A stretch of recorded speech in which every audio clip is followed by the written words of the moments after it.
I'm Kaye and I'm a late bloomer.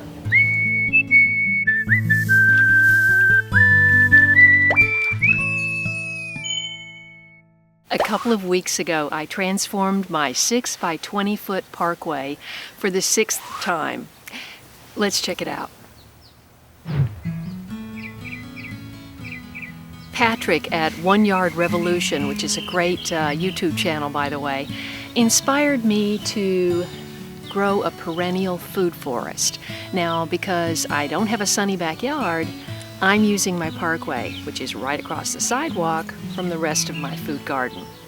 After planting only annuals in this space for the last 2 years, I decided to create more of a mixed perennial and annual bed. Renee helped me plant the 3 pineapple guavas I had languishing in pots. I'm strong, but Renee helps me with the heavy lifting. Pineapple guavas do great in this climate, and they're very pricey in the store. Maybe I'll sell baskets of pineapple guavas from my driveway. Wouldn't that be cute? Did you know that the petals of these gorgeous blossoms are edible and sweet? Oh man, put those in a salad. That is so sweet and juicy. Of course, if you eat all the petals, you might not get a fruit. But with 4 trees, I'm gonna have all the pineapple guavas I can possibly want.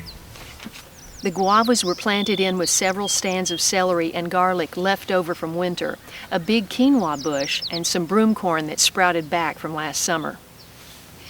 To that I added 5 of my 15 varieties of tomatoes that I seeded this year, over 120 plants. Crazy. I planted 2 basil plants, green and purple, and I'm going to plant more because I understand basil helps to protect tomatoes. Now you may notice I'm not crawling into my Parkway like I always do, because I have, where there isn't a plant, I've got seeds, and I just can't disrupt all that. I planted 3 kaboka squash plants, the seeds of which I got from Jeanette, a garden friend. Then I planted petunias all around because I heard that petunias protect squash against squash bugs, so I need all the help I can get. There were a few empty spots, and I put in some seeds I got from localharvest.org. This one is an old heirloom called Creams. It's like a black-eyed pea without the eye. And a few heirloom haricot vert beans. I have a huge yarrow plant in the back corner. Bees love the umbel-shaped flowers. A lot of people ask me if this is parsley because they only are familiar with the tight column of celery they see in the store, but there's a huge head of leaves on the top of celery, and it's often mistaken for parsley. All these young celery plants, self-seeded from last year, when I let my celery go to seed. I protected them and the garlic with bands during the planting of the guava trees. Celery is a cool season vegetable, and it will bolt in the heat, which is what it's doing now. So as the pineapple tree roots take hold and the tomatoes spread out, I'll replace some of this celery with annuals and perennial flowers that attract the pollinators.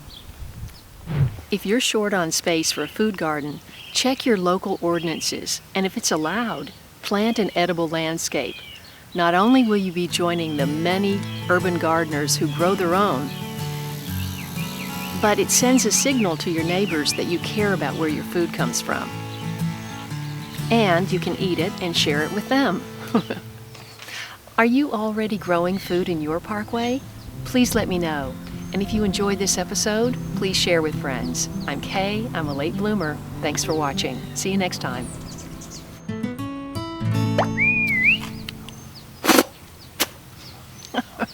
Sorry. After planting only annuals in this space for the last... Finally, and the empty... That was a mouthful. Let's see if I can do that better. If you lean in and you get your hair too close,